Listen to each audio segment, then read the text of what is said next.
Hello everyone, आज हम बात करने वाले हैं हिस्ट्री के एक और इम्पॉर्टेंट टॉपिक की, जिसका नाम है vernacular literature as a source of medieval Indian history.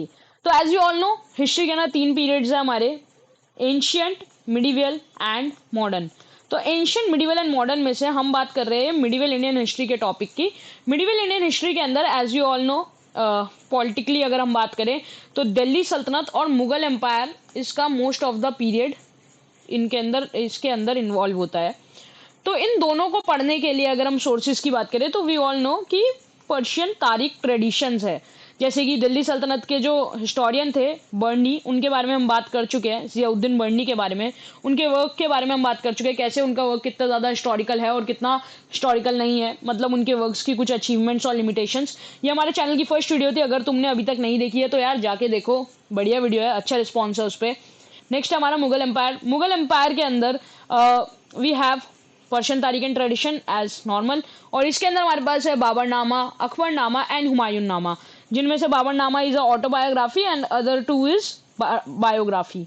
I hope तुम्हें इन सब के बारे में बेसिक्स से फैक्ट्स पता हो। To let me know, Baburnama का ओरिजिनल नेम क्या है और ये कौन सी लैंग्वेज में लिखी गई थी, जिसे इसे बाद में अकबर जो है उनके ग्रैंडसन बाबर के, वो इसे ट्रांसलेट करवाते हैं पर्शियन के अंदर। तो कौन सी लैंग्वेज से पर्शियन के अंदर ट्रांसलेट है वो ट्रांसलेट में को ये बताना तुम सब।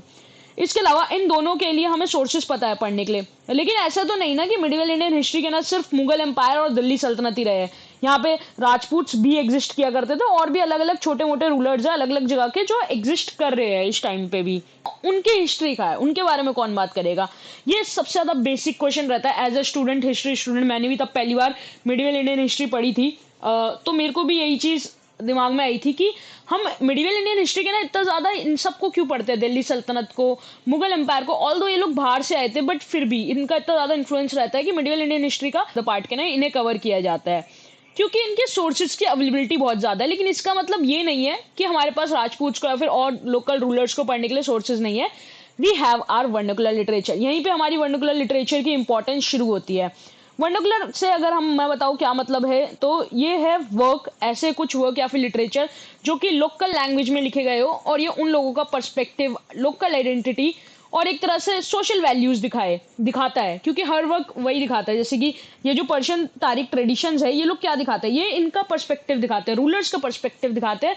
जो कोर्ट पोइट्स हैं इनके, जो इनके कोर्ट के अंदर काम कर रहे हैं, वो उनका पर्सपेक्टिव दिखाता है। तो एक तरह से इलाइट्स का पर्सपेक्टिव है ये एक तरह से। लेकिन वहीं पे जो वर्नाकुलर है वो एक ऐसा वर्क है जो कि कहा हो रहा है लोकल लैंग्वेज के अंदर हो रहा है, लोकल रूलर के कोर्ट के अंदर हो रहा है, तो वो उन लोगों का पर्सपेक्टिव दिखाते हैं, एक तरह से बॉटम ऑफ पर्सपेक्टिव दिखाता है हिस्ट्री का। तो इसलिए वर्नाकुलर लिटरेचर बहुत ज्यादा इंपॉर्टेंट है, इसके बारे में अभी हम आगे अच्छे से डिस्कशन करेंगे। राजपूत की लिटरेचर जानने के लिए राजस्थानी लिटरेचर को जानना हमारे लिए बहुत ज्यादा इंपॉर्टेंट है। वैसे ही अगर नॉर्थ ईस्ट की अगर हम बात करें, असम के बारे में जानना है, तो असमीज लिटरेचर, या फिर जिसको असम के अंदर जो कि ट्रेडिशन है हिस्ट्री के, उसके अंदर हमें बुरंजीज देखने को मिलता है सबसे ज्यादा।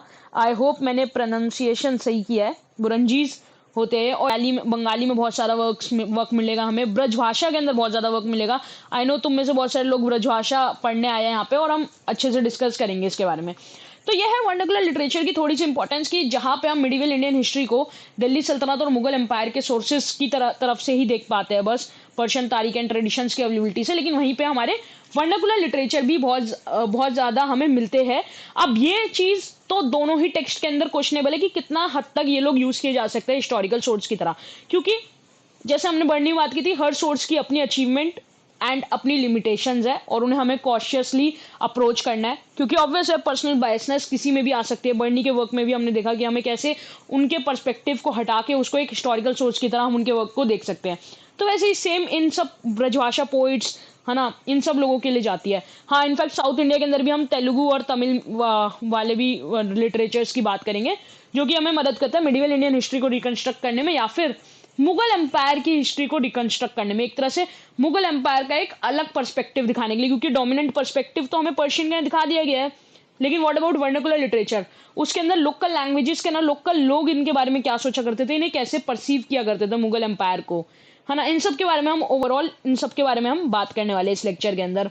आई होप तुम्हें मजा आएगा और तुम्हारी बेसिक सी अवेयरनेस आएगी कि yes we do have sources, and sources कोई भी गलत या सही नहीं होते, उनकी अपनी अचीवमेंट्स और अपनी लिमिटेशंस होती है। और उन सबको ध्यान में रखते हुए हमें एक हिस्ट्री के स्टूडेंट की तरह क्रिटिकल एनालिसिस करते हुए, रीजनिंग करते हुए और बहुत सारी चीज़ों को अपने दिमाग में रखते हुए इनको पढ़ना है या फिर इन्हें अप्रोच करना है। मैंने जो जो सोर्सेज यूज़ किया I will mention it at the end. Lecture के अंदर हम डिस्कस करने वाले हैं वर्नाकुलर लिटरेचर होती क्या है और इसकी इंपॉर्टेंस क्या है, वर्नाकुलर लिटरेचर और उसकी इंपॉर्टेंस के बारे में, कैसे वर्नाकुलर लिटरेचर का राइज होता है मुगल्स के अंडर में, मुगल के अंडर में ऐसी कौन सी सिचुएशंस बनती है, फेवरेबल सिचुएशन, जिसकी वजह से एक तरह से वर्नाकुलर लिटरेचर को बहुत ज्यादा सपोर्ट मिलता है। यहाँ पे अकबर का भी रोल आएगा और उनके मिलिट्री कमांडर अब्दुल रहीम खाने खनान का भी बहुत इंपॉर्टेंट रोल आएगा, क्योंकि ये दोनों ही आर्ट एंड लिटरेचर के ऊपर बहुत ज्यादा ध्यान दिया करते थे। They are interested in literature, intellectual discussions, ये सब चीजें। तो इसके अलावा अगर हम बात करेंगे आज के सबसे ज्यादा इंपॉर्टेंट टॉपिक की, जिसका नाम है ब्रजभाषा लिटरेचर। भाषा लिटरेचर के अंदर केशव दास की हम बात करने वाले, केशव दास ऑफ ओर्च की हम बात करने वाले हैं, ओर्छ, हाँ ओर्छ, वट एवर इट्स प्रोनाउंसिएशन। हम बात करेंगे कैसे ब्रजभाषा लिटरेचर है, उनका रोल है, वो कैसे परसीव करते हैं मुगल एम्पायर को, है ना, वो कितने हद तक हिस्टोरिकल है या कितने हद तक हिस्टोरिकल नहीं है, हम इन सब के बारे में डिस्कस करने वाले हैं आज के लेक्चर के ना। हम ये तीनों चीजें डिस्कस करेंगे एज इट इज पार्ट 1।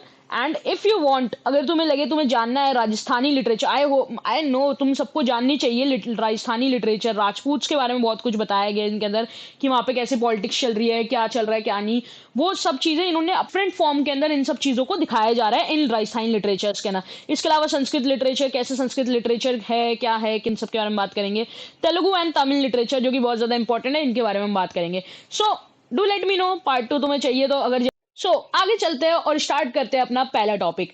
हमारा पहला टॉपिक है vernacular literature and its importance. शुरू करते हैं, वर्नाकुलर लिटरेचर होता क्या है। तो जैसे कि मैंने तुम्हें बताया, कोई ऐसा वर्क या लिटरेचर जो कि वर्नाकुलर में लिखा गया हो, यानी कि रीजनल लैंग्वेज के या फिर आम बोलचाल की भाषा में लिखा गया हो, जो आम लोगों के द्वारा यूज की जाती है बहुत ज्यादा, है ना। यहाँ पे मेंशन्ड है मटेरियल या लिटरेचर जो कि रीजनल लैंग्वेज के लिखा गया हो और लैंग्वेज ऑफ कॉमन पीपल की अलग अलग रीजन से बिलोंग करते हैं उनकी। और ये वर्क इंपॉर्टेंट क्यों है, क्योंकि उनकी सोशल वैल्यूज दिखाते हैं, उनकी लोकल आइडेंटिटी दिखाते हैं कि वो अपने आप को कैसे देखते हैं, अपने आप को कैसे परसीव करते हैं और उनका पर्सपेक्टिव क्या है अदर चीजों को लेके, और जो भी घटनाएं हो रही है, चाहे वो पॉलिटिकली हो रही है, सोशली हो रही है, कल्चरली हो रही है, जो भी हो रही है, उनका इनको पर्सपेक्टिव क्या है। मोस्टली तो इसके ना पर्सपेक्टिव हमें पॉलिटिकल पर्सपेक्टिव देखने को मिलेगा, आगे तब हम डिस्कस करेंगे ब्रजभाषा लिटरेचर को। तो वर्नाकुलर लिटरेचर होती क्या है, सिंपल है, लोकल लैंग्वेज के ना जो भी वर्क होता है, जो आम बोलचाल की भाषा के अंदर कॉमन पीपल के द्वारा भाषा होती है, उसके अंदर लिखा गया होता है अलग अलग रीजन के अंदर, वो होता है वर्नाकुलर लिटरेचर। और इसका मेन इंपॉर्टेंट काम यह है कि इनकी सोशल वैल्यूज दिखाता है, लोकल आइडेंटिटी और पर्सपेक्टिव दिखाता है इनका अलग अलग चीजों को लेके। हम सबको पता है मुगल पीरियड रहा है 1526 से 1757 के अंदर। ऑल्दो मुगल एम्पायर रहता है बात तक 1857 तक, लेकिन स्टिल वो ज्यादा कुछ यूज का नहीं था, डिक्लाइन ही हो रहा था कहीं ना कहीं, ऐसा कहा जाता है। और उसकी भी अलग डिबेट्स है, वो भी अलग बातें हैं। हाँ, तो इंडिया के अंदर बहुत ज़्यादा हमें पता है रिच मल्टीलिंगुअल इन्वायरमेंट है।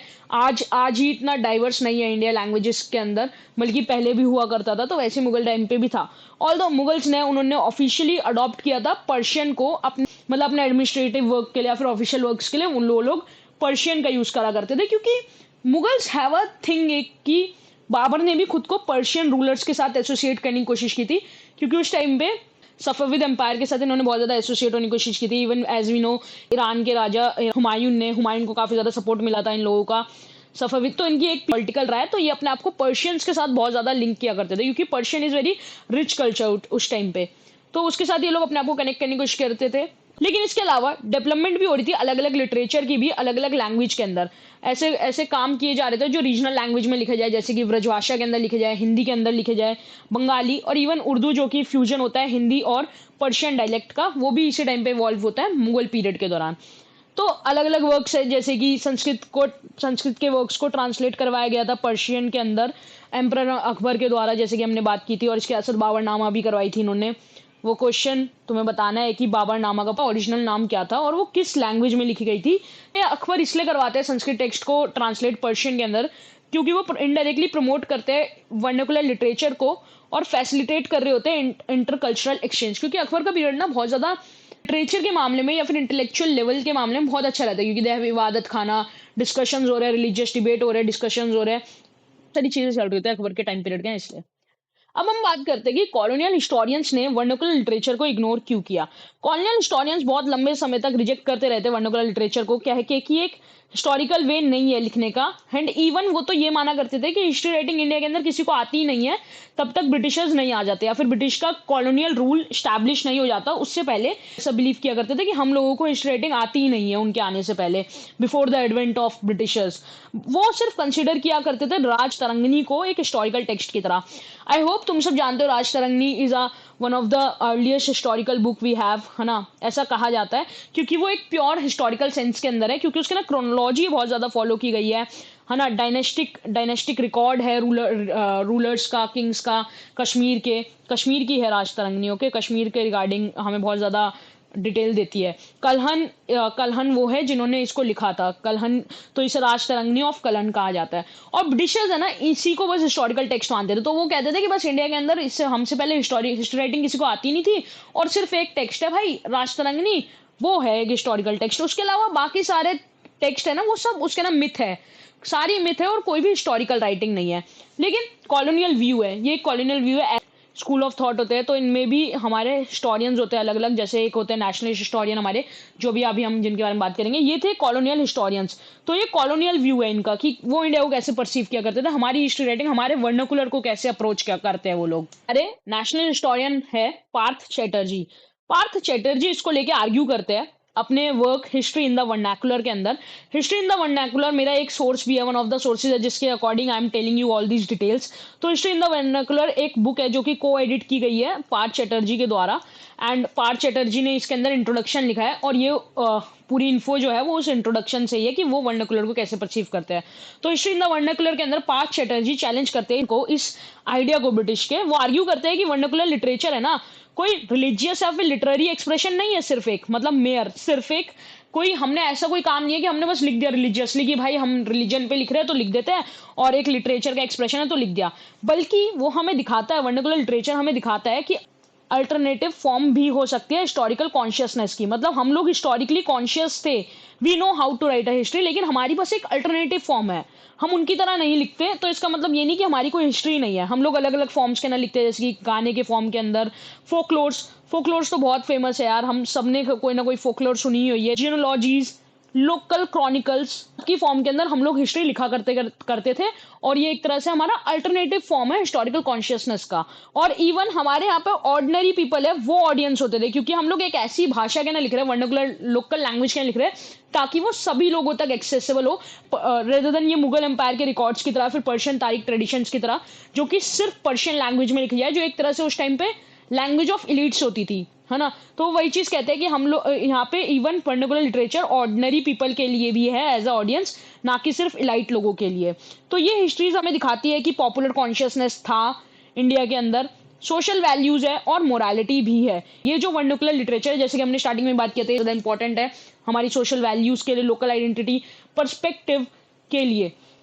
तो वैसे ही वो बता रहे हैं कि यहाँ पे कंस्ट्रक्ट करने के लिए लोकल आइडेंटिटी और कलेक्टिव मेमोरी, एक सोसाइटी की तरह, एक सोसाइटी एज अ होल की तरह हमारे सोशल स्पेयर में बहुत ज़्यादा इंपॉर्टेंट है। और ये हमें दिखाती है एक तरह से historical perspective from the bottom, क्योंकि ये लिखी जा रही है लोकल लोगों के द्वारा, उनके लैंग्वेज के अंदर, और किसके लिए, लोकल लोगों के लिए ही, ताकि लोग इसे सुने, लोग इसे समझें और लोग इसे याद रखें, रेदर देन सिर्फ इलाइट पीपल। तो ये कहना है हमारे पार्थ चैटर्जी का। तो इसके नाम से मेन चीज़ें हाईलाइट कर दी है, तो तुम इसको नोट कर लेना कि हमारे अलग तरीके का अल्टरनेटिव फॉर्म है हिस्टोरिकल कॉन्शियसनेस का, हम लोग अलग अलग फॉर्म में लिखते हैं, जैसे कि सॉन्ग्स हो गए, फोकलोर हो गई, जियोलॉजीज, लोकल क्रॉनिकल्स हो गए, और हमारे लिए सिर्फ ऑडियंस इलाइट पीपल नहीं है बल्कि ऑर्डिनरी पीपल भी है। आगे बढ़ते हैं, पार्थ चैटर्जी एक नेशनल हिस्टोरियन होने के दौरान बोलते हैं, तो और भी स्कॉलर्स आते हैं आगे।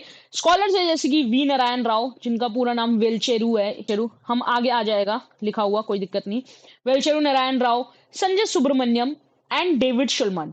आई होप मैंने प्रोनाउंसिएशन सही किया हो। तो ये तीनों जो होते हैं, ये लोग बात करते हैं एमरजेंस की न्यू लिटरेरी फॉर्म्स के बारे में, कि एमरजेंस हुआ है न्यू लिटरेरी फॉर्म का, न्यू लिटरेरी फॉर्म्स एमर्ज किए, स्पेशली हिस्टोरिकल राइटिंग। इनका भी वर्क है, जैसे कि vernacular in the history in the vernacular की हमने बात की, पार्थ चैटर्जी का इंट्रोडक्शन है, तो उसमें आई थिंक सेकंड चैप्टर इनका ही है, सेकंड या फर्स्ट चैप्टर, स्लाइड में हम इसके बारे में बात करेंगे। ये तीनों बात करें कैसे इमरजेंस हुआ है न्यू लिटरेरी फॉर्म्स का, स्पेशली हिस्ट्री राइटिंग का। वो भी चैलेंज करते हैं कॉलोनियल व्यू को, कि ऐसा कुछ नहीं है कि हिस्ट्री इनके आने से आई है। वो बताते हैं कि हिस्ट्री पहले से है लिटरेरी जॉनर के अंदर, हमारे भी लिटरेरी जॉनर है, जैसे कि पोएम्स, बैलेड्स, इतिहास पुराण ये सब लेकिन ये सब रिकॉग्नाइज नहीं की गई है कॉलोनियल हिस्टोरियंस के द्वारा। वो ये भी कहते हैं कि इन्हें रिकॉग्नाइज नहीं किया गया, लेकिन ये भी लिटरेरी जॉनरा है हमारा जिनके अंदर हिस्ट्री एग्जिस्ट किया करती थी। और इवन वो एग्जिबिट करती है फीचर्स के बारे में। वो बात करेगी कैसे फीचर्स है हमारे वर्नाकुलर लिटरेचर के, तो बताते हैं कि फैक्चुअल कंटेंट है भाई, फैक्ट्स लिखे हुए हैं हमारी वर्नाकुलर लिटरेचर के अंदर। अवेयरनेस है सोर्स क्रेडिबिलिटी की, हमें पता है कि लिख कौन रहा है, ऐसा नहीं कि किसी ने भी लिख दिया है, कोई अनजान इंसान ने। कोट पोइट होता था कोई किसी का, उस भाषा के अंदर वही लिखता है, तो वो सब चीज़ अवेयरनेस है सोर्स की क्रेडिबिलिटी की।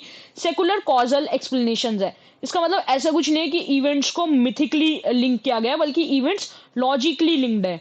इवन फोकस करता था स्टेट और पब्लिक लाइफ दोनों के ऊपर हमारा वर्नाकुलर लिटरेचर। तो ये कुछ फीचर्स बताते हैं कि भाई ये सब फीचर्स है हमारे वर्नाकुलर लिटरेचर के, लेकिन स्टिल ये कॉलोनियल हिस्टोरियंस इसे रिकॉग्नाइज ही नहीं करते। तो इसके अंदर वो रीजनल एग्जांपल्स भी दे रहे हैं अलग अलग, कि साउथ इंडिया के अंदर कर्नम्स होते थे जो कि बेसिकली स्क्राइब्स और लिटरेटी होते थे, वो लिखा करते थे पर्शियन के, संस्कृत और लोकल लैंग्वेजेस के ना। तो वो दिखाता है कि ऐसा कुछ नहीं है कि भाई ब्रिटिशर्स ही लेके आए थे ये सब चीज़ें और ब्रिटिशर्स के आने के दौरान ही हुई है। We have our own way of writing history. एक टेक्स्ट की बात करते हैं कि दुपति काइफी ये तू जो है वो एक टेक्स्ट है। It is not important for you, I am just telling you कि ये जो दुपति काइफी आतू जो है ये एक अर्ली 19th सेंचुरी का टेक्स्ट है तेलुगु के अंदर, है ना। और ये रिफ्लेक्ट करता है फीचर मॉडर्न हिस्टोरिकल राइटिंग के। तो ये मॉडर्न हिस्टोरिकल राइटिंग के फीचर्स भी दिखा रहा है। ऐसे ही वो नॉर्थ इंडिया के ना बात करते हैं कि कैसे मुंशीज है जो कि लिखा करते थे पर्शियन हिस्ट्रीज को, लेकिन एक वर्नाकुलर सेंसिबिलिटी के साथ, एक हमारी लोकल लैंग्वेज की आइडेंटिटी के साथ, वो जो कि बाद में इन्फ्लुएंस करेगी अलग अलग फॉर्म्स को, जैसे कि राजस्थानी, और दिखाता है कि कैसे वर्नाकुलराइजेशन होगा पर्शियन हिस्टोरियोग्राफी का इंडिया के अंदर, क्योंकि पर्शियन वर्ड्स को धीरे धीरे इंक्लूड कर लिया जाएगा हमारी वर्नाकुलर लैंग्वेजेस के अंदर। तो उसको ये लोग वर्नाकुलराइजेशन ऑफ पर्शियन हिस्टोरियोग्राफी कह रहे हैं। बोलना थोड़ा डिफिकल्ट हो गया था but it's okay. Vernacularisation of Persian historiography. ऐसी वेस्टर्न इंडिया की वो बात करते हैं। वेस्टर्न इंडिया के ना जैसे कोई मराठवाड़ा रीजन है वो हमारा, वहाँ पे जॉनरा है एक बाखर करके जॉनरा है हमारा, जो कि हिस्ट्री रिकॉर्ड किया करता था, लीनिएजेस की, पुरखों की हिस्ट्री रिकॉर्ड कर रहा है, पॉलिटिकल इवेंट्स रिकॉर्ड कर रहा है। ये सब एक्सटेंसिवली स्टडी किया गया था प्राची देश पांडे के द्वारा। हिस्टोरियन है हमारी प्राची देश पांडे, उन्होंने इसे एनालाइज किया एक्सटेंसिवली और स्टडी किया है। वो इसके असर मेंशन करते हैं कि ऐसे बुरंजी ट्रेडिशन है आसाम के 13th सेंचुरी ऑनवर्ड्स, जो कि एक अलग फॉर्म ऑफ इंडियन हिस्टोरियोग्राफी दिखाता है, जो कि प्रेवलेंट है कहाँ, ईस्टर्न इंडिया के अंदर। तो वो बात करें बेसिकली कैसे ईस्टर्न इंडिया के अंदर एक अलग ही इंडियन हिस्टोरियोग्राफी चल रही है 13th सेंचुरी ऑनवर्ड्स, जो कि हमारे बुरंजी ट्रेडिशंस ऑफ असम। इनके बारे में हम बात करेंगे नेक्स्ट पार्ट के अंदर इसके, ठीक है। इन सब के बारे में हम बात करेंगे। इसके अलावा पार्थ चैटर्जी अपने इंट्रोडक्शन के ना ये भी बात कर रहे हैं कि कैसे एक बिलीफ था यहाँ पे बेसिक सा, कि बंगाली हिस्टोरिकल राइटिंग है ना वो फोर्ट विलियम कॉलेज के शुरू होने के बाद स्टार्ट होती है। मतलब फोर्ट विलियम कॉलेज तब आता है अर्ली 1800s के अंदर, तभी हिस्टोरिकल राइटिंग बिगेन होती है बंगाल के अंदर। लेकिन वो क्वेश्चन करते हैं इस चीज को और कहते हैं कि ऐसे जो वर्क्स है ना वो एकदम से कहीं से भी नहीं अपेयर हो सकते, तो कहीं ना कहीं से तो लिया गया होगा। ऐसा नहीं कि बंगाल के ना पहले हिस्टोरिकल राइटिंग था ही नहीं। तो वो एविडेंस देते हैं कुछ अर्लियर 18th सेंचुरी टेक्स्ट को रख के, कि अर्लियर 18th सेंचुरी में कुछ टेक्स्ट है जो कि अच्छा काम कर रहे हैं हिस्टोरिकल राइटिंग के अंदर। जैसे कि वो स्टार्ट करते हैं विद अनादा मंगल बाय भारत चंद्र रॉय की। तो वो बताते हैं हमें कि इसके अंदर मेंशन किए गए हैं रियल इवेंट्स, है ना, कुछ रियल इवेंट्स का जिक्र है इसके अंदर, और पावर पॉलिटिक्स का भी जिक्र है बहुत हद तक, जो कि उस टाइम पे वहां पे हो रहा था। लेकिन स्टिल वो एम्बेडेड है एक डिवाइन मिथ के अंदर, लेकिन उसके अंदर एक डिवाइन मिथ भी कहीं ना कहीं थोड़ी बहुत उसकी बात हो रही है, जिसकी वजह से इसे एक मॉडर्न सेंस के अंदर एक हिस्ट्री तो नहीं माना जा सकता। वो इसके बारे में बात करते हैं। अलावा वो बात करते हैं राजा बली की। राजा बली जो कि मृत्युंजय विद्यालंकर ने लिखी है। ये एक वंशावली है। वंशावली इज लाइक जीनोलॉजिकल हिस्ट्री। तो ये एक वंशावली की फॉर्म के अंदर लिखी गई है, लिखी गई है। इसके अलावा नेक्स्ट है हमारी अदर इंपॉर्टेंट महाराष्ट्र पुराण बाय गंगाराम। महाराष्ट्र पुराण है वो गंगाराम के द्वारा लिखी गई 1751 का टाइम पीरियड के अंदर। ये मराठा रेड्स बताती है बंगाल के अंदर विविडली, है ना। इसी के अलावा इसके ना कुछ फैक्चुअल डिटेल भी है आयरनी के साथ और ह्यूमन एजेंसी के साथ, जो कि कहीं ना कहीं बहुत ज्यादा क्लोजर है हिस्टोरिकल नरेटिव के बहुत ज्यादा क्लोज आती है। इसके अलावा अलग अलग और भी वेरियस टेक्स्ट है जो कि रिकॉर्ड करते हैं रियल इवेंट्स, जैसे कि पाठन प्रशंसा बाय नवाजिश खान, दे बोरोस प्रशस्ति बाय एतिम कासिम एक्सेट्रा। तो ये अलग अलग टेक्स्ट है जो कि रिकॉर्ड करते हैं हिस्टोरिकल इवेंट। तो ऐसे कुछ टेक्स्ट है ना, ये हमें प्रूव करते हैं कि वर्नाकुलर हिस्टोरिकल ट्रेडिशंस है वो ईस्ट में भी थे। ऐसा नहीं था कि ब्रिटिशर्स आए उसी के बाद आए। इनका फोर्ट विलियम कॉलेज जो बना उसी के बाद सब होना शुरू हुआ है, हिस्ट्री राइटिंग होना। ऐसा कुछ नहीं था, ये सब टेक्स्ट पहले भी एग्जिस्ट किया करते थे। ऑल्दो इनमें से बहुत सारे जो हिस्टोरिकली एकदम मॉडर्न हिस्टोरिकल सेंस के अंदर नहीं है, बट स्टिल उनके अंदर कुछ ना कुछ हिस्टोरिकल नैरेटिव से क्लोज है ये, और हमें इन्फॉर्मेशन देते हैं। दो ईस्ट के अंदर भी ये थे, ऑफन इग्नोर्ड किया गया जिन्हें। यहाँ पे पर्शियन की बात हो रही है कि जैसे पर्शियन लिटरेरी ट्रेडिशंस है उन्हें ज्यादा इंपॉर्टेंस दी गई, और इन ईस्ट के जो अलग अलग हिस्टोरिकल ट्रेडिशंस है इन्हें इग्नोर किया गया, जैसे असम की बुरंजीज और बंगाल का historical writing. But Partha Chatterjee यहाँ पे सजेस्ट कर रहे हैं कि हर रीजन को हमें अलग अलग से पढ़ना चाहिए। यहाँ पे राव, शुल्मन और सुब्रमण्यम मॉडल है ना, वो अप्लाई नहीं हो सकता यूनिवर्सली।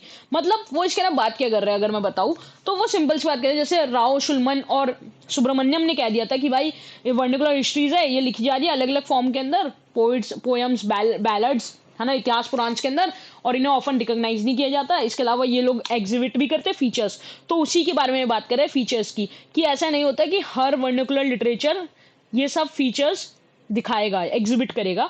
तो इट्स नॉट इंपॉर्टेंट। तो हमें हर चीज को एक बहुत ढंग से पढ़ना चाहिए। Each region to be studied on its own. तो ये हिस्ट्री के अंदर मेन इंपॉर्टेंट चीज है, जो तुम आज अगर एक चीज अपने दिमाग में डाल के जाओगे ना, तो यही चीज डाल के जाओ कि हर जगह अलग अलग है। One size fit all approach यहाँ काम नहीं करेगा, ना ही कहीं करता है, बहुत कम जगह करता है one size fit all approach, क्योंकि हर चीज अलग अलग है, बहुत ज्यादा कॉम्प्लेक्सिटीज है, हिस्टोरिकल कॉम्प्लेक्सिटीज कहते हैं हमें, सोशल रियलिटीज कहते हैं इन सब चीजों को हम। तो वही है बेसिक सा, ज्यादा ना बढ़ाते हुए इसे आगे चलते हैं। तो इसके अलावा पार्थ चैटर्जी बात करते हैं कि कैसे कॉलोनियल मॉडर्न हिस्टोरियोग्राफी है, जो आज की हिस्टोरियोग्राफी और वर्निकुलर हिस्ट्रीज है, वो अलग अलग है, जो कि इंडियन लैंग्वेज के लिखी गई है वर्निकुलर हिस्ट्रीज। वो बताते हैं कैसे वर्निकुलर हिस्ट्रीज है वो अडॉप्ट करती है मॉडर्न मेथड को, लेकिन फिर भी वो अलग रहती है, फिर भी वो डिफरेंट रहती है। वो बताते हैं कैसे वर्निकुलर हिस्ट्रीज है वो मिक्सचर है प्री मॉडर्न का, प्री मॉडर्न जिसके अंदर हम जियोलॉजीज, पुरानाज, इंडो पर्शियन क्रॉनिकल्स इनकी बात कर रहे हैं, और मॉडर्न प्रैक्टिसेस का जो कि है साइंटिफिक। तो ये एक तरह से इन दोनों का मिक्सचर है, कहीं ना कहीं साइंटिफिक भी होती थी और प्री मॉडर्न भी है, पुरानास, इंडो पर्शियन क्रॉनिकल्स, इन सब की तरह। तो इसको कोट करते हैं पार्थ चैटर्जी अपने इंट्रोडक्शन के ना, we don't need it to, like ये मैंने तुम्हारी रेफरेंस के लिए डाल दिया है, डिस्कस करने की जरूरत नहीं है। फाइल पर्शियन लिटरेरी ट्रेडिशंस है वो डोमिनेट करते हैं एक सोर्स की तरह मुगल हिस्ट्री के लिए, जो कि रिकॉर्ड करता है official accounts, elite politics, administration और मिलिट्री कैंपेन्स। लेकिन ये बहुत बार नेग्लेक्ट कर देते हैं हमारी वर्नाकुलर लिटरेचर को। वर्नाकुलर लिटरेचर भी एक सिग्निफिकेंट सोर्स है मुगल पीरियड का, जो कि हमें पॉलिटिकल और सोशल रोल्स दिखाता है वर्नाकुलर हिस्ट्रीज के, जो कि ऑफन नेशनलिस्ट होते हैं और लोकल एजेंडाज की बात करते हैं, नेशनलिस्ट और लोकल एजेंडाज की बात करते हैं, वॉइस देते हैं मार्जिनलाइज्ड को, और चैलेंज करते हैं अथॉरिटी इन प्रोफेशनल हिस्टोरियंस की, जो कि कॉलोनियल व्यू है बेसिकली। ऐसे सजेस्ट किया जाता है चैटर्जी के द्वारा कि असली हिस्ट्री वो होती है ना, ट्रू हिस्ट्री, असली इतिहास वो है जो लोगों का हो, ना कि सिर्फ एलाइट्स का। या नॉट दैट इंपॉर्टेंट, ये बस हमारे बेसिक समझने के लिए ये सब इंपॉर्टेंट था। हमने इतनी सारी बातें की, इसमें से तुम्हें दो तीन चीजें ही उठानी है। आई होप तुम्हें समझ आ गई हो क्या, कि वर्नाकुलर लिटरेचर थे इन्हें इग्नोर किया गया, लेकिन हिस्टोरियन बोलता है कि भाई ऐसा कुछ नहीं, हमारा अपना तरीका है। इसके ना इन सब हिस्टोरियंस के नाम याद रखना, Partha Chatterjee, we Narayan Rao, Sanjay Subramaniam, David Schulman. अब हम बात करते हैं इंपॉर्टेंस ऑफ वर्नाकुलर लिटरेचर की। हमारे हिस्टोरिकल अंडरस्टैंडिंग के लिए वर्नाकुलर लिटरेचर कैसे इंपॉर्टेंट है। तो लिटरेरी वर्क जो है वो सिमिलर नहीं होते क्रॉनिकल्स से। क्रॉनिकल्स वही जो वी नो क्रोनोलॉजी के अंदर लिखा जाए, event bye event, series of event record की जाए सिर्फ, है ना, जैसा कि दिल्ली सल्तनत के नहीं बहुत सारे हिस्टोरियंस ने किया है, सिर्फ क्रॉनिकल्स क्रॉनिकल्स लिख दी है, क्रोनोलॉजी लिख दी है, जो कि कहीं ना कहीं बोरिंग हो जाता है बहुत ज्यादा। लिटरेरी वर्क्स जो है वो सिमिलर नहीं होते क्रॉनिकल्स के, उनका कोई एम्फेसिस नहीं होता डेट या क्रोनोलॉजी के ऊपर, लेकिन फिर भी वो रिप्रेजेंट करते हैं, फिर भी वो इंपॉर्टेंट होते हैं, क्योंकि वो बताते हैं हमारी social values, local identity, perspective क्या था हमारा लोगों का अलग अलग रीजन से, वो हमें ये सब चीजें से अवेयर करवाते हैं। वो हमें बताते हैं, रिप्रेजेंट करते हैं एक अल्टरनेटिव फॉर्म हिस्टोरिकल कॉन्शियसनेस की, जैसे कि पार्थ चैटर्जी ने कहा था अपने वर्क के अंदर, फोकलोर, जिनलॉजीज और लोकल क्रॉनिकल्स की तरह। वो हमें रिप्रेजेंट करते हैं बायोग्राफीज, कल्चर पैटर्न्स अलग अलग जगह के, और एक तरह से लिंक दिखाता है लोकल और इंपीरियल कल्चरल ट्रेडिशंस के अंदर। ये जो वर्नाकुलर लिटरेचर है इसके अंदर हमें ये भी है कि बहुत ज्यादा इंपॉर्टेंट चीज देखने को मिलेगी, कि ये लोकल मतलब एक लोकल रूलर है वो, और इंपीरियल कल्चरल ट्रेडिशंस के अंदर हमें बताएगा कितनी सिमिलैरिटीज है, कितनी डिस्टिंक्शन है, हम एक आसानी से देख पाएंगे, एक लिंक क्रिएट हो पाएगा। इसके अलावा ये इंफॉर्मेशन डिसेमिनेट करता है और मदद करता है हमारी समझने के लिए मुगल कोर्ट कल्चर को एक लोकल पर्सपेक्टिव से, कि लोकल एक रीजन, एक ओर्च का जो इंसान है वो मुगल कोर्ट कल्चर को किस तरीके से देखता है, और ये रिप्रेजेंट करता है historical perspective from bottom as set by Partha Chatterjee, और इन्फॉर्मेशन जो कि इग्नोर कर दी जाती है डोमिनेंट पर्शियन हिस्टोरियोग्राफी के द्वारा। तो इसके बारे में हम बात करने वाले हैं आगे, तब हम बात करेंगे कैसे कुछ बहुत सारी चीज़ें जो पर्शियन हिस्टोरियोग्राफी इग्नोर करती है, लेकिन हमारे vernacular literature majorly Brajbhasha literature और असाइन लिटरेचर बता रहा है उन्हें। इसके बारे में बात करें, आई होप ये क्लियर हो बहुत ज़्यादा कि लिटरेरी वर्क्स कोई क्रोनोलॉजी का खेल तो नहीं है, लेकिन वो हमें social values, local identity, spirit of the age, perspective दिखा रहा है लोगों का अलग अलग रीजन से, alternative form of historical consciousness दिखाता है अलग अलग फॉर्म्स के अंदर, बायोग्राफीज है, कल्चर पैटर्न्स है ना, एक लिंक दिखाता है लोकल और इंपीरियल कल्चरल ट्रेडिशंस के अंदर, और हमें मुगल कोर्ट कल्चर समझने में कोई मदद करता है, हिस्टोरिकल पर्सपेक्टिव को समझने में मदद करता है फ्रॉम द बॉटम, और ऐसी इंफॉर्मेशन देता है जो कि इग्नोर करी जाती है डोमिनेंट सोर्सेज के द्वारा, जैसे पर्शियन हिस्टोरियोग्राफी। इसके अलावा यहाँ आती है एक समझ की बात जो एज अ हिस्ट्री स्टूडेंट हम सबको समझनी चाहिए। सुब्रमण्यम, राव और सुलमन, इन तीनों का जो मॉडल है, हमने इन तीनों के बारे में बात की, इनके फुल नेम तुम्हें पता होने चाहिए, ये हमारे हिस्टोरियन है, बढ़िया बढ़िया। तो ये तीनों सजेस्ट करते हैं कि हिस्टोरिकल कंटेंट है ना वर्नाकुलर लिटरेचर के अंदर, हमें उसके टेक्सचर्स ऑफ टेक्स्ट के अंदर जाना चाहिए, हमें टेक्सचर्स के ऊपर बहुत ध्यान देना है कि किस तरीके से किताब लिखी गई है, किसके द्वारा लिखी गई है और कैसी है ये किताब, इसको भी बहुत ज़्यादा ध्यान में रखना है, तब हम इनके अंदर देखेंगे और इनको लुक करना है डीपली, है ना, बढ़िया से देखना है कि, क्योंकि वही ये इसके ना हमें एट द एंड वही चीज़ सिखा रहा है कि हर चीज़ हिस्टोरिकली कॉम्प्लेक्स है, थोड़ा देख के कॉशियस अप्रोच हमें लेनी होगी। ऐसी एलिशन बश है, वो हमें कहती है कि वर्नाकुलर लिटरेचर जो है वो एक विंडो है, एक झांकने के लिए हिस्ट्री के अंदर हमारे लिए खिड़की है, अगर हम उसे अच्छे से यूज करें, सेंसिटिविटी केयरफुली अगर हम उसे यूज करें तो। वर्नाकुलर लिटरेचर इसका मतलब बहुत ज्यादा इंपॉर्टेंट है अगर हम ध्यान से देखें तो। इन दोनों लाइन का यही मतलब था, ये दोनों सेंटेंस यहाँ पे ऐड करने का यही मतलब था। सुब्रमण्यम, राव, सुलमन और एलिशन बश, ये चारों लोग हमें यही चीज समझा रहे हैं कि वर्नाकुलर लिटरेचर इंपॉर्टेंट है अगर हम इन्हें ध्यान से देखें तो, समझने की कोशिश करें तो इन्हें। तो अब हम जब समझने की बात कर ही रहे तो समझते हैं उन लोगों को जिनको हमने देखा, जिनके बारे में अब तक हमने बात की है। पार्थ चैटर्जी, दिस इंडिया के one of the most influential और historian and political theorist, national historian है एक हमारे, इनके को एडिटर है ये हिस्ट्री इन द वर्नाकुलर ना, ये है हमारा source history in the vernacular, जिसके बेसिस पे I am talking with you. History in the vernacular की photo, and he is Sanjay Subrahmanyam. Subrahmanyam, Rao और सुलमन मॉडल जो था उनमें से एक है संजय सुब्रमण्यम। इसके अलावा नेक्स्ट ये है हमारे वेलचेरू नारायण राव और ये है हमारे David Shulman. Now let us talk about rise of vernacular literature under Mughals. Mughal के टाइम पीरियड्स के अंदर वर्नाकुलर लिटरेचर का राइज कैसे होता है, इसके पीछे फैक्टर्स कौन कौन से रिस्पॉन्सिबल है। वर्नाकुलर लिटरेचर का जो राइज है मुगल पीरियड के अंदर, वो बहुत ज्यादा इन्फ्लुएंस किया जाता है अलग अलग फैक्टर्स से, जैसे कि फैक्टर्स हमारे political factor, social factor, devotional factor and cultural factor, जो कि उस टाइम पे हो रहे होते हैं। सबसे पहला फैक्टर है हमारा कॉन्सोलिडेशन ऑफ मुगल एम्पायर। तो तब एम्परर अकबर का रूल होता है 1556 से 1605, जो इनका रीन का पीरियड लिखा हुआ है। उनकी जो अर्ली कैपिटल्स है फतेहपुर सीकरी और आगरा, सिचुएटेड थी near the Braj region. Braj region जो है अपना मथुरा, वृंदावन, ये जो भरतपुर वाला रीजन है अपना पूरा, ये पूरा ब्रज रीजन कहलाता है। अकबर की कैपिटल इतनी ज्यादा करीब थी ब्रज रीजन की, जिसकी वजह से फ्लरिशिंग होती है बहुत ज्यादा वर्नाकुलर लैंग्वेज की। अकबर का भी ध्यान जाता है and he also promoted Brajbhasha literature को। इंपीरियल सपोर्ट है लोकल ट्रेडिशंस के लिए अकबर के पीरियड के। अकबर ने फरमान्स इशू किए थे बहुत सारे, इंपीरियल ऑर्डर्स जिन्हें कहते हैं, जो कि सपोर्ट करता था वैष्णवास को और इनकरेज करता था पोइट्स एंड राइटर्स को। क्योंकि फिर से एक और बार, क्योंकि अकबर का जो पीरियड था ना, इधर इंटेलेक्चुअल बहुत ज्यादा बातें हुई थी, बहुत अच्छी अच्छी चीजें हुई थी। इबादत खाना, एज वी नो, इबादत खाना, आई होप तुम सबको बताओ, फतेहपुर सीकरी ने इबादत खाना इज अ प्लेस जहाँ पे रिलीजियस डिबेट एंड डिस्कशन होते थे। अकबर ने सारे धर्म के लोगों को बुलाया हुआ था बात करने के लिए कि रिलीजन के अंदर है क्या, रिलीजन मानता क्या है, इनके रिलीजन का क्या है, और बेस्ट प्रैक्टिसेस एक तरह से वो इनकॉर्पोरेट कर रहे थे अपने रूल के अंदर। थर्ड पॉइंट है incorporation of Rajput under Mughal imperial system. तो अगर तुमने हिस्ट्री पढ़ी हो ना, मिडिवल इंडियन हिस्ट्री, तुमने मिडिवल इंडियन हिस्ट्री, सबसे पहले तुम्हें बेसिक्स नहीं पता कि अकबर का रूल कब आया, अकबर के पापा हुमायूं थे, उनका रीन कैसे रहा, शेरशाह सूरी बीच में कैसे आया, ये सब चीजें। तो आई ओनली सजेस्ट यू कि तुम लोग जाके महिपाल सर की वीडियोस देखो। महिपाल सर ने मिडिवल इंडियन हिस्ट्री की वीडियोस बना रखी है और मैंने भी सीरियसली वही देखी है। बेटर कि हम लोग सीखे उनसे, उन्होंने बहुत अच्छी मिडिवल इंडियन सीरीज बनाई है, तो उसको जाके फॉलो करो एक बार और तुम्हें बढ़िया लगेगा उसको पढ़ने में। तो इनकॉर्पोरेशन होता है राजपूत का अंडर मुगल इंपीरियल सिस्टम। तो का रीन आता है 1556 में, तो सबसे पहली चीज यही करता है 1560s तक कि वो राजपूत पॉलिसी अपनाता है, राजपूत के साथ अपने रिश्ते अच्छे करने की कोशिश करता है क्योंकि उसे पता है कि राजपूत से लड़ने में कोई फायदा नहीं है, तो इसलिए वो उनको अपनी तरफ करता है। तो वो राजपूत को मुगल इंपीरियल सिस्टम के अंडर लेके आता है। अकबर की पॉलिसीज में से एक है कि वो अलायंसेस बनाए राजपूत रूलर्स के साथ। मैरिटल रिलेशंस भी होते हैं इसके अंदर उनके बहुत सारे राजपूत प्रिंसेस के साथ। वो प्रेस्टीज मार्क करता है और अलाउ करता है उन्हें अपनी लोकल आइडेंटिटी मेंटेन करने के लिए। उनको उनकी सोवरेनिटी भी देता है वो थोड़ी बहुत, बस उनको एक मुगल इंपीरियल सिस्टम के अंडर रखता है, जिसकी वजह से रॉयल पैटर्नेज इंक्रीज हो जाता है। दोनों राजपूत और मुगल रूलर्स और राजपूत रूलर्स दोनों ही इंक्रीज कर देते हैं रॉयल पैटर्नेज को, लिटरेरी और कल्चरल डेवलपमेंट्स को प्रमोट करते हुए इनकरेज करते हैं वो बहुत सारा लिटरेरी और कल्चरल डेवलपमेंट्स अपने रीन के अंदर। ये जो पॉलिटिकल शिफ्ट है ना कि मुगल्स के अधीन आना राजपूत का, या फिर उनके साथ एक तरह से अलायंसेस बनाना, उसकी वजह से कंपटीशन होता है इवन राजपूत स्टेट्स के अंदर ही। राजपूत के अंदर भी कितने सारे अलग अलग राजपूत क्लैंस है, वी नो। अगर तुमने राजपूत ओरिजिन ऑफ राजपूत वाला लेक्चर नहीं देखा है, it is one of the most important lectures, क्योंकि उसके अंदर हमने ओरिजिन ऑफ राजपूत की बात की है, राजपूत क्लैंस के बारे में थोड़ी बहुत बात की है, तो वो देखो जाके।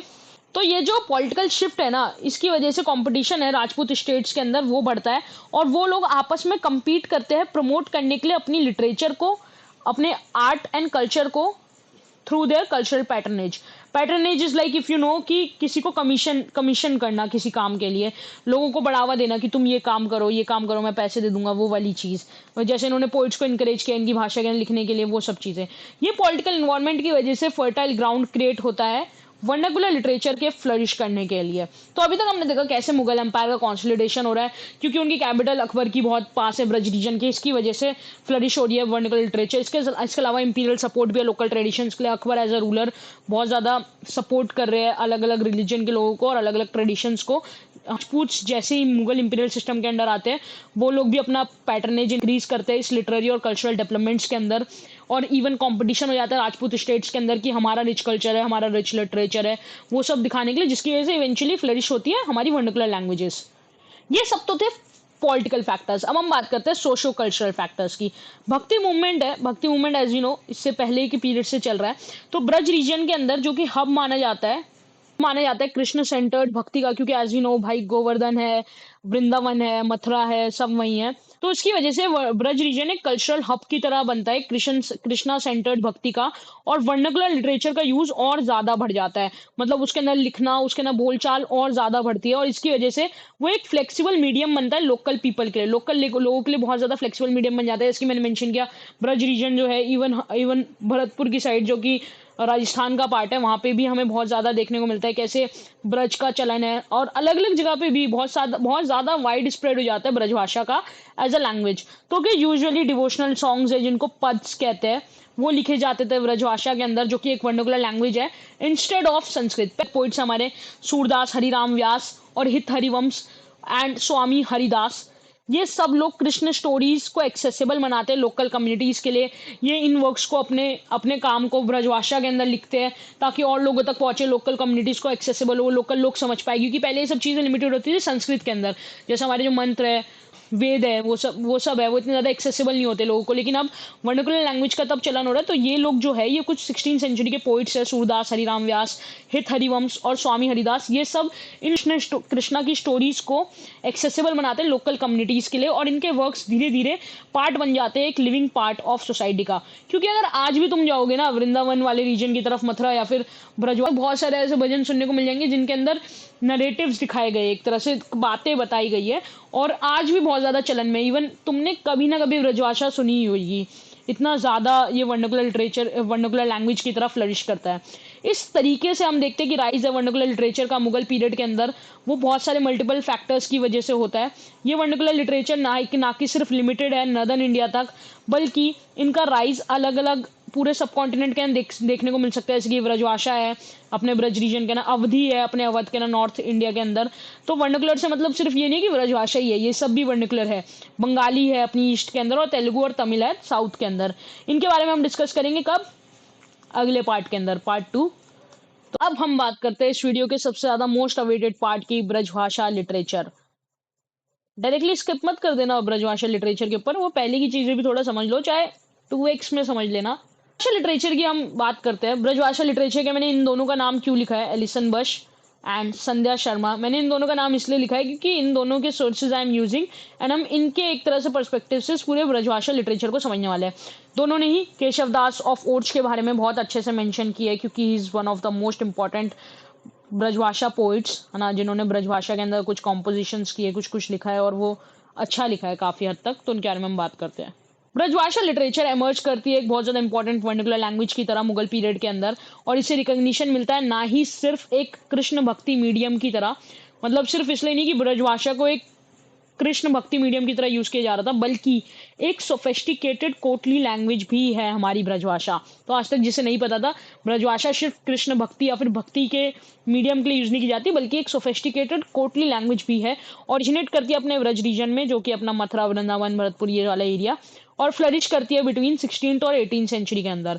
16th से 18th सेंचुरी के बीच में रहती है अच्छी खासी, और one of the most important vernacular literary traditions में से एक है ब्रजभाषा। सॉल्व करती है दोनों तरीके से, एक डिवोशनल और एक कोटली लैंग्वेज की तरह, और दिखाती है हमें अलग अलग सोशल और कल्चरल कंटेक्स्ट। उनके work poetry of Kings, the classical Hindi literature of Mughal India, इसके अंदर वो बात करती है क्लासिकल हिंदी लिटरेचर की स्टडी के बारे में ड्यूरिंग द मुगल पीरियड, जो कि एक तरह से वो बताती है कि इनकम्प्लीट स्टडी है ये, स्पेशली जो नॉन डिवोशनल कोटली लिटरेचर है, मतलब जो भक्ति के अलावा जो भी भक्ति के अलावा जो भी लिटरेचर लिखा गया है ब्रजभाषा के अंदर, वो सब एक तरह से इनकम्प्लीट है। और सिर्फ ये जो भक्ति लिटरेचर है ब्रजभाषा के अंदर, उसे बहुत ज्यादा स्टडी किया गया है स्कॉलर्स के द्वारा, क्योंकि वो लिंक कर देते हैं इसे रिलीजन एंड डिवोशन से। इसके अलावा ये जो दूसरा एस्पेक्ट है ना, नॉन डिवोशनल कोटली लिटरेचर, ये बहुत ज्यादा इग्नोर्ड पार्ट है। वो इस चीज को आइडेंटिफाई करती है और बताती है। वो आर्ग्यू करती है कि जो रिसर्च है हमारी रीति लिटरेचर के ऊपर, वो बहुत ज्यादा बायस्ड है रिलीजियस स्टडी की तरह, और वो इग्नोर कर देते हैं इसके पॉलिटिकल, सोशल और इंटेलेक्चुअल एस्पेक्ट्स इन सब के, और सिर्फ इसे एक रिलीजियस स्टडी की तरह देखा जाता है हमारी रीति लिटरेचर को। और इनफैक्ट जो कोटली हिंदी लिटरेचर जो है, मतलब कोर्ट के अंदर जो हिंदी लिटरेचर की गई है, जो कि राजाओं के लिए लिखी जाती थी, नोबल्स के लिए, मुगल्स या फिर राजपूत कोर्ट्स के अंदर, वो कंपैरेटिवली निग्लेक्ट की गई है उन्हें डिकेडेंट बता के, मतलब कि वो यूजफुल नहीं है ऐसा बता के उन्हें इग्नोर कर दिया जाता है बहुत जल्दी से। रीति लिटरेचर की अगर हम बात करें, रीति लिटरेचर होता है क्या, मैंने यहाँ लिख दिया है। रीति का मतलब होता है स्टाइल या फिर मोड ऑफ कॉम्पोजिशन जो कि हाईली फॉर्मल हो। एक ऐसा स्टाइल या फिर एक मोड है कॉम्पोजिशन का जो कि बहुत ज्यादा फॉर्मल कोर्टली पोइट्री है, जो कि ब्रजभाषा के ना लिखी गई है, उसे हम रीति लिटरेचर कहते हैं बेसिक सा। बस इस चीज को चैलेंज करती है, किस चीज को, कि जो कोटली हिंदी लिटरेचर है जो लिखा गया राजा महाराजाओं के लिए, ये निग्लेक्ट कर दिया जाता है इसे डिकेडेंट कह के। लेकिन बस इसे चैलेंज करके कहती है कि रीति पोइट्स जो है ना, वो बहुत ही ज्यादा सोफेस्टिकेटेड एस्थेटिक विजन है उनका, मतलब they know how to write it in a sophisticated way. It's not like कि उन्होंने बस लिख दिया डिवोशनल की तरह कि भक्ति भक्ति में लिख दिया। They have their own skills, कि उनके पास भी सोफेस्टिकेटेड एस्थेटिक विजन है, और उनका लिटरेचर दिखाता है, दर्शाता है, रिफ्लेक्ट करता है सोशल, पॉलिटिकल और religious life early modern India की। तो इसलिए इंपॉर्टेंट है। तो बस इसके नहीं बता रहे कि ये कोई हिंदी कोटली लिटरेचर को ऐसे ही इग्नोर ना किया जाए और सिर्फ भक्ति वाली पे ध्यान ना दिया जाए, बल्कि कोटली लिटरेचर पे भी ध्यान दिया जाए, क्योंकि वो रिफ्लेक्ट कर रही है सोशल, पॉलिटिकल, रिलीजियस लाइफ। क्योंकि ये जो रीति पोइट्स है, इनके पास भी सोफेस्टिकेटेड एस्थेटिक विजन है, सिर्फ मेर भक्ति के लिए नहीं लिख रहे थे वो। इसके अलावा एम्फोसाइज करती है कि जो राइज हुआ है ब्रजभाषा का और रीति लिटरेचर का मुगल्स के अंदर, वो दिखाता है कैसे वर्नाकुलर लिटरेचर है वो हाईली लिटरेरी हो सकती है, वो हाईली लिटरेरी भी हो सकती है, ना कि सिर्फ कन्फाइंड हो एक सिंपल लैंग्वेज की तरह। मतलब ब्रजभाषा एक कोई सिंपल लैंग्वेज नहीं है जिसको तुम बोल दो कि बस भक्ति में यूज कर दी गई थी, भजन लिख दिए गए, फोकलोर्स, ये सब चीजें, ऐसा कुछ नहीं है, बल्कि वो एक हाईली लिटरेरी फॉर्म भी हो सकती है। और इसके अलावा अदर स्कॉलर जैसे कि संध्या शर्मा, वो भी अपने वर्क, उनका वर्क का नाम है culture and history in Mughal north India. इसके अलावा बात करिए कैसे हिस्टोरिकल सिग्निफिकेंस है ब्रजभाषा पोएट्री की, वो चैलेंज करती है ओल्ड व्यू कि प्री मॉडर्न इंडिया के अंदर कोई हिस्टोरिकल राइटिंग नहीं है, जैसे कि पा चैटर्जी, सुलमन राव और सुब्रमण्यम ने किया।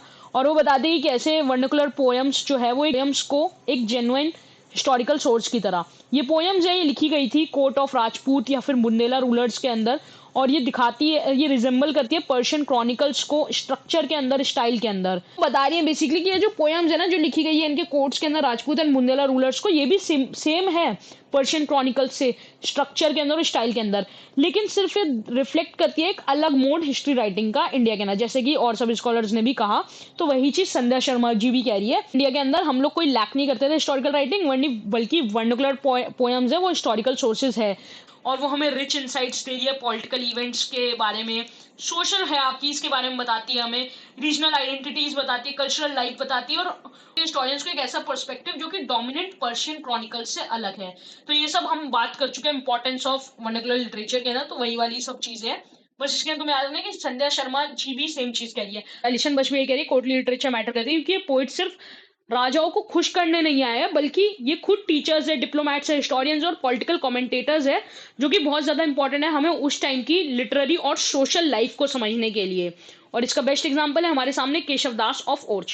केशव दास ऑफ ओर्च जो है वो एमपी के रहने वाले थे और during late 16 and early 17 century इनका टाइम पीरियड रहा है। बुंदेला रूलर्स के कोर्ट पोइट थे ये।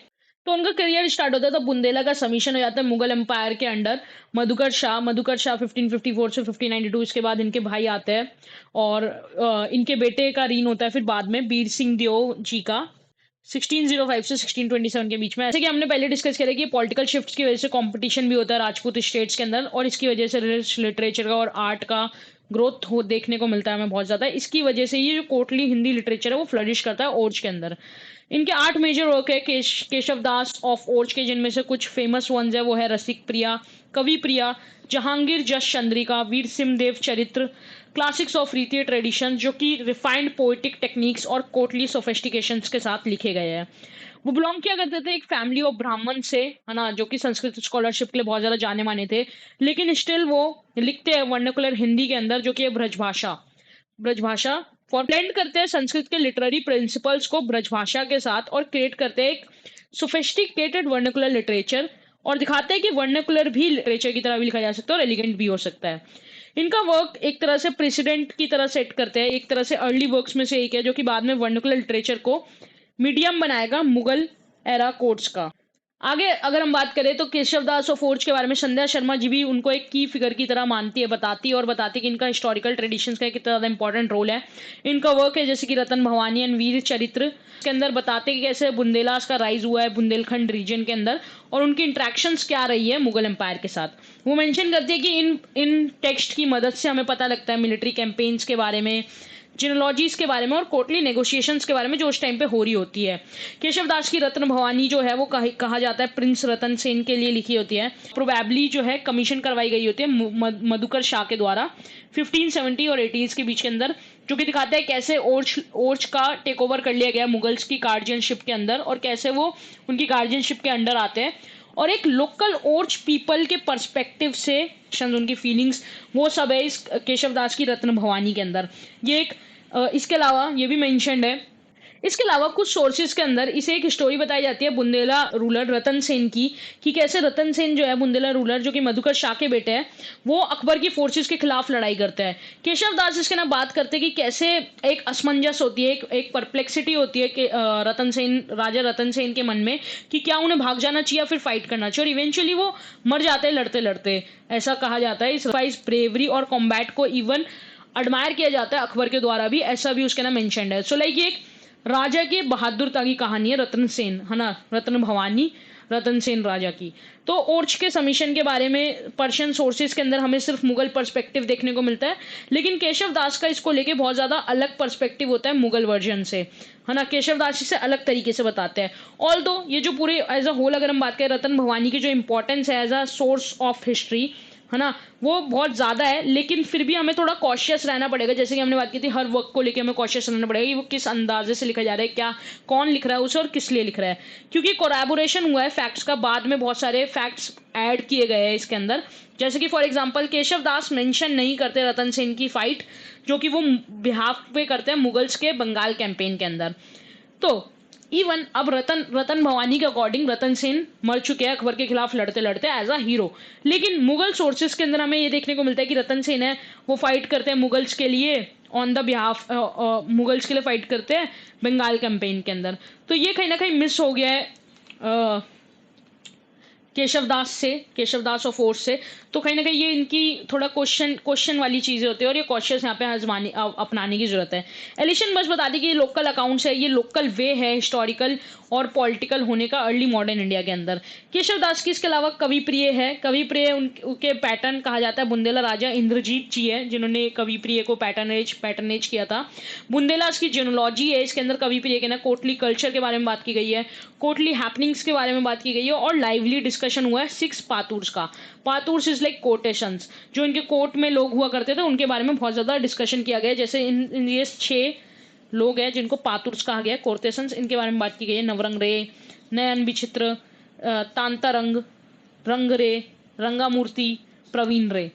इसके अलावा केशव दास का एक और इम्पोर्टेंट वर्क है, तो फिर से एक और बार मार्क कर लेते हैं। केशव दास का सबसे पहले वर्क हमने क्या बात की, केशव दास की रत्न भवानी, फिर हमने बात की केशव दास की कवि प्रिय, एंड फिर अब हम बात कर रहे हैं केशव दास की वीर सिंह देव चरित्र। वीर सिंह देव चरित्र पोइट्री हिस्ट्री की तरह लिखी गई है, जॉनर पोइट्री हिस्ट्री की तरह लिखी गई है और ये और इम्पोर्टेंट वर्क है केशव दास का, जो कि वीर सिंह देव बुंदेला के कोर्ट में लिखी गई थी, जो कि उनकी डीड्स के ऊपर फोकस करता है कि वीर सिंह देव के टाइम पीरियड में क्या हो रहा था 1605 से 1627, जो कि जहांगीर के टाइम पीरियड से बहुत ज्यादा पैरेलल है। फॉर एग्जाम्पल वीर चरित्र की अगर हम बात करें, वीर चरित्र जो है मतलब वीर सिंहदेव चरित्र, यही इसी को एलिशन बस ने वीर चरित्र की तरह लिखा हुआ है और वहीं पे इग्नू के अंदर हमें वीर सिंहदेव चरित्र इसका ऐसा मिलता है लिखा हुआ।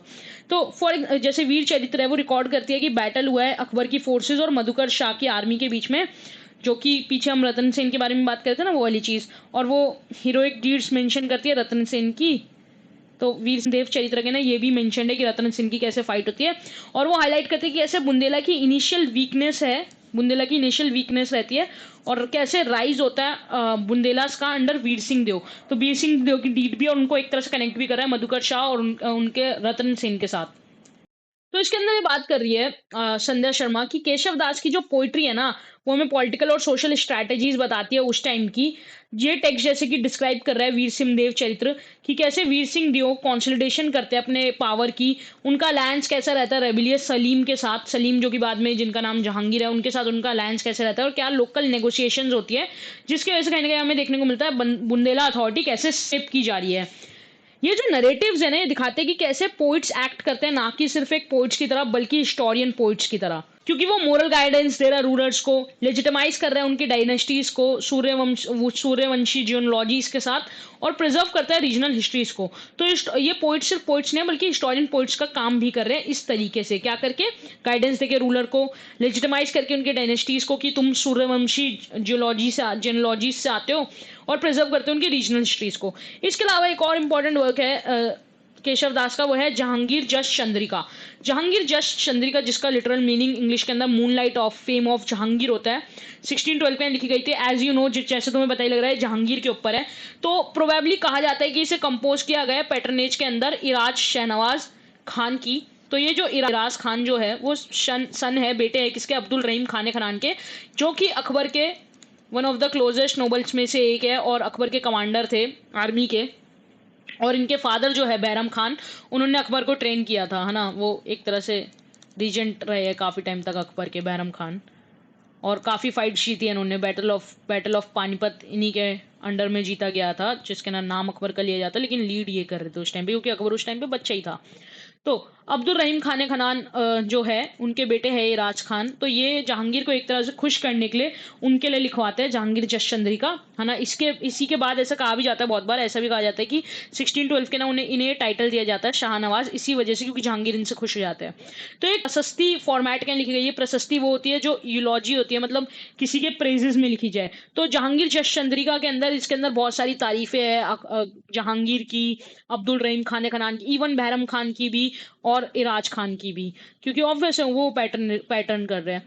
तो केशव दास कंपेयर करते हैं जहांगीर को यहाँ पे अलग अलग किंग्स के साथ, जैसे कि दिलीप एंड सागर के साथ, जो कि रघु क्लैन से बिलोंग करते थे, लॉर्ड राम के, जो कि एक तरह से दिखाते हैं कैसे अटेम्प्ट है नेचुरलाइज करने का मुस्लिम रूलर्स को इंडियन सेटिंग के अंदर। लेकिन ऐसे ट्रेंड पहली बार नहीं हो रहा था, यहाँ पे मैंने लिखा है जैसे कि इससे पहले मुस्लिम रूलर को इंडियन सेटिंग के अंदर नेचुरलाइज करने के अलग अलग अटेम्प्ट हमें देखे जा चुके हैं, जैसे कि संस्कृत इंस्क्रिप्शन मिला है हमें टर्किश पीरियड का, पालम बाउली करके इंस्क्रिप्शन है, संस्कृत इंस्क्रिप्शन, जिसका टाइम पीरियड 1276 बताया जाता है, जहां पे बलबन को मेंशन किया गया है श्री हमीर गयासुद्दीन निरपति सम्राट की तरह। तो ये एक तरह से दिखाता है कि ये पहली बार नहीं हो रहा है, ये लोग कोशिश करते थे बहुत बार। संजय शर्मा इसके ना ये भी बात करी है कैसे केशव दास के वर्क है वो एक लोकल एजेंसी बताता है और रीजनल आइडेंटिटी दिखाता है, बताते हुए कि कैसे बुंदेलास ने अपना पॉपुलर सपोर्ट और पॉलिटिकल चांस को यूज किया सोवेनिटी को अचीव करने के लिए, कैसे वीर सिंह देव जी है वो इतना ज्यादा अपने रीन के अंदर अलग अलग चेंजेस लेके आते हैं और जहांगीर के साथ एक अलायंस बना लेते हैं। इसके असर पॉलिटिकल और मिलिट्री इवेंट्स के अलावा इनकी पोइट्री सोशल कल्चरल और इकोनॉमिक फैक्टर्स भी बताती है, जिसकी वजह से बुंदेलखंड का राइज होता है 16 और अर्ली 17 सेंचुरी के अंदर। उनका एनालिसिस इसकी वजह से क्लियरली बताता है कि कैसे ब्रजभाषा लिटरेचर है वो एक वर्नाकुलर मीडियम है हिस्ट्री का, रिकॉर्ड करते हुए अलग intricate relationship local society, regional ruler और मुगल अथॉरिटी के बीच में फ्यूज करते हुए से लिटरेरी आर्टिस्ट्री और हिस्टोरिकल ऑब्जर्वेशन के साथ। इससे हमें पता लगा है कैसे वर्नाकुलर मीडियम ऑफ हिस्ट्री है जो कि रिकॉर्ड कर रहा है relationship local society, regional ruler और मुगल अथॉरिटी के बीच में, दिखाते हुए कैसे लिटरेरी आर्टिस्ट्री हो रही है और हिस्टोरिकल ऑब्जर्वेशन दोनों को मिलाया जा रहा है। तो इसकी वजह से ब्रजभाषा लिटरेचर जो है मुगल्स के अंडर वो ना कि सिर्फ सर्व करती है एक एस्थेटिक या डिवोशनल मीडियम की तरह, बल्कि फंक्शन करती है एक वर्नाकुलर विटनेस की तरह जिसने विटनेस किया हो political social and cultural history. तो इसकी वजह से इसे एक हिस्ट्री के सोर्स की तरह यूज किया जा सकता है। इसके बाद यहाँ पे मैंने लिखा हुआ है फीचर्स केशव दास के कोटली लिटरेचर के, ज्यादातर हम कवर कर चुके हैं इसके ना, वही सब चीजें रिपीटेटिव है, बस मैंने तुम्हें लिखने के लिए दे दिया अगर तुम्हें नोट्स बनाने हो कि कोट कल्चर और पैटर्नेज के बारे में पता लगता है हमें केशव दास के वर्क से। मुगल आर्टिस्टिक इन्फ्लुएंस पता लगता है कैसे रस्टिक प्रिय मैन्युस्क्रिप्ट्स जो है वो एक पॉपुलर मुगल स्टाइल के अंदर है जो कि उनका इन्फ्लुएंस दिखाती है लोकल वर्नाकुलर लिटरेचर के ऊपर कहीं ना कहीं। पर्टिकुलरली ओरिएंटेड जो पर्शियन बुक्स होती थी पहले हम हॉरिजॉन्टली लिखा करते हैं लेकिन फिर बाद में वर्टिकली ओरिएंटेड पर्शियन बुक्स आ गई है ना, ये सब चीजें एक तरह से क्रॉस कल्चरल आर्टिस्टिक एक्सचेंज दिखाता है मुगल एम्पायर और रीजनल कोर्ट्स के अंदर। कैसे केशव दास का वर्क वैल्यूएबल है हिस्टोरिकल रिसोर्स की तरह, हमने बात की वीर सिंह देव चरित्र की और भी अलग अलग चीजों की जो दिखाता है केशव दास कैसे फर्स्ट हैंड अकाउंट दे रहे हैं हमें पॉलिटिकल सक्सेशन कन्फ्लिक्ट्स का और मुगल राजपूत रिलेशंस का, जिसकी वजह से उनकी पोइट्री एक वैल्यूएबल हिस्टोरिकल रिसोर्स है। सोशल एंड कल्चरल लाइफ की बहुत ज्यादा बात करते हैं केशव दास अपने वर्क के लिए, इसलिए वो इंपॉर्टेंट है। इसके अलावा हमारे एक और इंपॉर्टेंट ब्रजभाषा पोइट है जिनको मेरे को लगता है हमें डिस्कस करना चाहिए, उनका नाम है गंग। तो गंग लेट 16 और अर्ली 17 सेंचुरी के अंदर बहुत ज्यादा one of the most prominent Brajbhasha poets में से एक है। ये ऑलमोस्ट 75 मुक्तक लिखते हैं, मुक्तक वर्सेस लिखते हैं जो कि शॉर्ट इंडिपेंडेंट वर्सेस होते हैं और ये तारीफ करते हैं बहुत ज्यादा एम्परर्स की, अकबर की जैसे कि, और खाने खनान की, अब्दुल रहीम खाने खनान की। और वो लेकिन इसके अलावा वो क्रिटिसाइज भी करते हैं जहांगीर के एक्ट को कि वो कैसे अलाउ करते हैं जैन खान को क्रुएलिटी के लिए जो कि किलिंग्स होती है ब्राह्मण्स की एक नॉर्थ टाउन के अंदर। एलिशन बश जो है वो एडमायर करती है कितनी ज्यादा स्पेशल लिंग्विस्टिक फ्लेक्सिबिलिटी है ब्रज भाषा के अंदर एंड इसका मिक्सिंग करेक्टर को लेके। वो कहते हैं कि कैसे ब्रजिफिकेशन होता है पर्शियन, अराबिक, संस्कृत और लोकल वर्ड्स का, और वो लोग कंसर्न नहीं होते उस टाइम पे प्योरिटी ऑफ लैंग्वेज को लेके ब्रजभाषा के अंदर, बल्कि वो सिर्फ चाहते हैं कि वो सर्व करे लोकल कोर्ट्स आर्ट को उस टाइम की और पैटर्न और सोल्जर्स के लिए। तो ये जो यूज है ब्रजिफाइड पर्शियन का लिटरेरी टेक्स्ट की तरह, वो दिखाता है हमें कैसे एक मुगल इन्फ्लुएंस हमें देखने को मिल रहा है ब्रजभाषा के ऊपर एज अ लैंग्वेज। कंक्लूजन की अगर हम बात करें तो वर्नाकुलर लिटरेचर मुगल इंडिया के ना बहुत ज्यादा इंपॉर्टेंट रोल प्ले करती है शेप करने में हिस्टोरिकल कॉन्शियसनेस और कल्चरल आइडेंटिटी इंडिया के अंदर। Persian dominant language to writing administration और इलाइट हिस्टोरियोग्राफी की, लेकिन वर्नाकुलर टेक्स्ट है जो ब्रजभाषा, तेलुगु, तमिल और अदर लैंग्वेजेस के अंदर वो हमें एक अल्टरनेटिव पर्सपेक्टिव दिखाते हैं जो कि लोकल रियलिटीज के अंदर रूटेड है। वर्नाकुलर लिटरेचर कोई सिर्फ डिवोशनल या फिर लिटरेरी वर्क नहीं है बल्कि वो political events, genealogies, ethical codes, moral reflection and often reflect करती है वो वॉइसेस ऑर्डिनरी पीपल की इलाइट के अलावा। जैसे हमने बात की नॉर्थ इंडिया के अंदर ब्रजभाषा की, स्पेशली जैसे कि ब्रजभाषा के अंदर बात की कोटली एंड रीजनल वर्क्स की पोइट्स के, जैसे केशव दास जो कि पॉलिटिकल एनालिसिस की बात कर रहे हैं, सोशल हाकीज, कल्चरल लाइफ, और दिखाते हैं हमें कैसे वर्नाकुलर लिटरेचर फंक्शन कर सकती है एक सोफिस्टिकेटेड मीडियम ऑफ हिस्ट्री की तरह। ये हुआ हमारा ब्रजभाषा वाला पार्ट पूरा खत्म, पार्ट 1। रिसोर्सेज की अगर हम बात करें, सबसे पहला रिसोर्स मेरा पार्थ चैटर्जी का इंट्रोडक्शन है history in the vernacular. Second source है हमारा एलिशन बश की poetry of kings, classical Hindi literature of Mughal India. Third source है हमारा संजय शर्मा की literature, culture and history in Mughal north India. Chapter 5 है जिसका rulers, regions and wars, history in verses. इसके ऐसे होता है खत्म। थैंक यू वेरी मच इस पूरी वीडियो को देखने के लिए एंड तक। पार्ट 2 अगर चाहिए या फिर कोई और किसी टॉपिक का सजेशन है तो उसके बारे में बताना। इसके अलावा मेरे दिमाग में चल रहा है कि let's have one new year special history oriented video जिसके अंदर हम सिर्फ थ्योरी की बात नहीं करेंगे बल्कि एक प्रैक्टिकल टच लेके आते हैं हमारी वीडियोस के अंदर और उसके ना बात करेंगे।